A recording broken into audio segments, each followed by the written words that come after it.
claims of discredit by the West against the Republic of Belarus and the assassination attempt against President Alexander Lukashenko.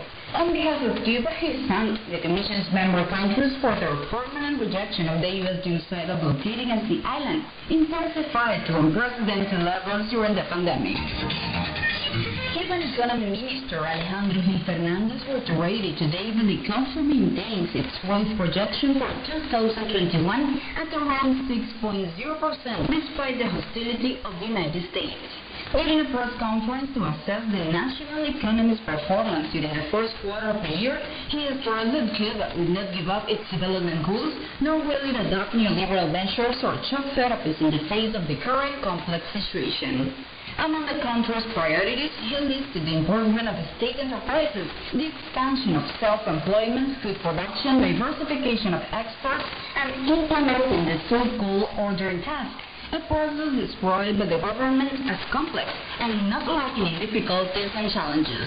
In this context, he indicated that although the revival of tourism in the short term is uncertain, a key aspect for economic recovery, alternatives are being sought to fulfill the National Economic Social Development Plan until 2030.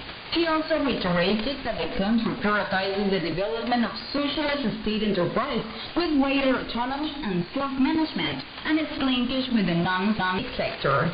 He also stressed during the 8th Congress of the Communist Party of Cuba, updating the economic model was evaluated in depth and 201 new guidelines were approved.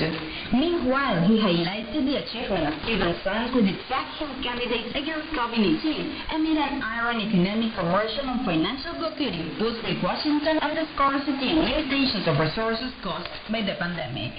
Regarding the latter, he detailed that in the area of health, the island allocated more than $300 million for investments related to the acquisition of PCR diagnostic testing and the operation of laboratories.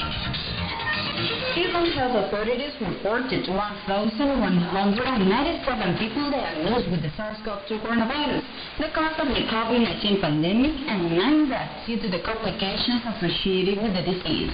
With these figures, the Caribbean nation has reported 130,543 cases and 849 deaths since the beginning of the pandemic.